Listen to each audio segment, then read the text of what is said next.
The following is a tutorial video on navigating student profiles. The first thing that we'll want to do is access a student profile. There's a couple of different ways that you can do this. For example, you could click into a student profile from your advisee list simply by clicking on the student's primary program there. You can also find a student by using the search bar up here. You just need to type in student : and then the student's name, and that will bring you to your search results. And then from that page, you can go ahead and click in, and it will take you directly to the student's profile. You can see here that we have a blue profile sidebar. This has a ton of information, and you can see that there's a number of different options that we can click into along the side here. We'll start with the summary. Summary is going to be the default place that you land when you go to a student's profile page. This has a high-level look at student information, and then over on the side you can see the students' currently enrolled classes. You can click into any of these terms and you can see more information specifically about what classes they're taking. This is going to have all the courses that the student is currently enrolled in. And just one note that I would make, we captured all of this information back in the fall, and that's why you still see fall 2021 data. We go live into Workday, you typically would not see this many terms available when you're looking at a student profile. If you scroll down on this page, you will also see the academic progress donut. This just shows you how far a student is towards fulfilling the requirements for the programs that they're associated with. You can use the arrow here to click and see the situation for the student's secondary major.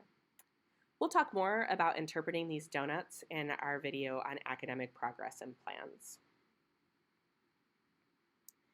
You can see over here on the sidebar, our next options are personal information and also contact information. You can click into these two spaces and you can see information for the student, for example, again, their email address or any other personal information that they've chosen to make public here on Workday. The next tab here is academics, and we're going to spend some time here on this tab. The first thing I'd like to point out is that when you click onto academics, you will see that there's a new navigation bar across the top of this screen.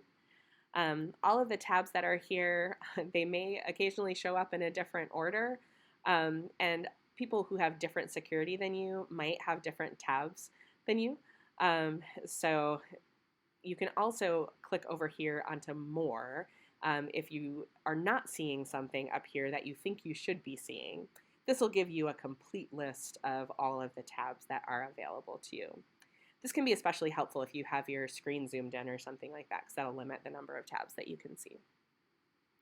If we look down here, again, we can just see an overview of the student's academics. You can see the programs of study that they are associated with. So here we can see that the student has economics BA and then also a second major in studio art. One of the wins of Workday is that you can also see the history of the programs that a student has been associated with. So in this particular case, you can see that this student had previously been pursuing a degree in environmental science. You can see here that it says discontinued, but they since switched to economics and studio art. One thing to note here too, under declare date, Calvin has historically had very specific meanings for declared and undeclared. With Workday, all of that terminology is obsolete. So when you see declare date here, what that means is this is the date that the student was associated with that particular program of study. So when they came in as a first-year student, or if they added a major or changed a major at some point along the line. If a program is a student's primary program, which is also designated over here, you can see the primary program will have the BA or BS, BCS, etc. On the next tab, we can see the student's current classes. This will be in chronological order going backwards in time. So here you can see that this student is enrolled for a course for the 2022 summer. And then if we scroll down, you can also see the courses that the student has for the 2022 spring semester. You can see the course listing, and then you can also see some additional information about it. You can see whether this is an in-person course or an online course.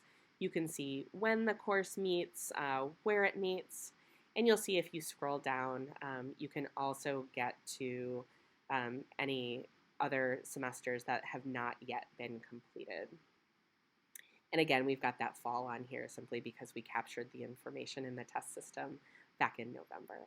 If you want to see a grid view of the student schedule, you can just click on View Student Schedule, and that will come up here.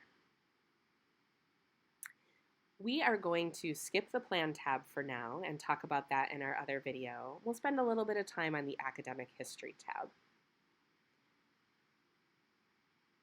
We do encourage you to watch our video on academic progress and plans as well. If we click in here to Academic History, you can see the student's record of grades for courses that have already been completed. So these are courses where the student has completed the work and the grade has been submitted. Once again, backwards in chronological order.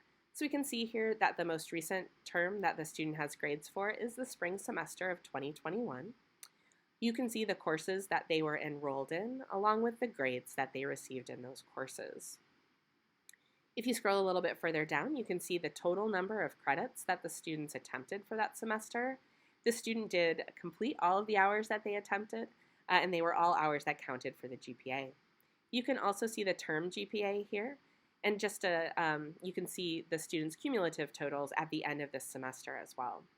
Scrolling down, you can also see the cumulative GPA and the program of study GPA. One note here that now program of study GPA does also include cognates. That's a change that happened in this past year and was approved by EPC earlier this year. We'll scroll back up here and go over to transfer credit. In Workday, transfer credit is anything that a student has credit for that they did not complete at Calvin. So that does include traditional transfer credit, courses that they took at another institution and transferred in. But it also includes things like AP scores, international baccalaureate credits, credit that they may have for an exemption exam or a credit exam. All of that will show up here under transfer credit. It does also show up in the student's progress, but if you want to see a concise look at everything that's coming in under transfer, you can go ahead and look here. We will spend more time on academic progress in our next video, and we encourage you to watch that. But for now, this concludes our video on navigating student profiles. Our next video is on academic progress and plans, and we encourage you to check that out as well.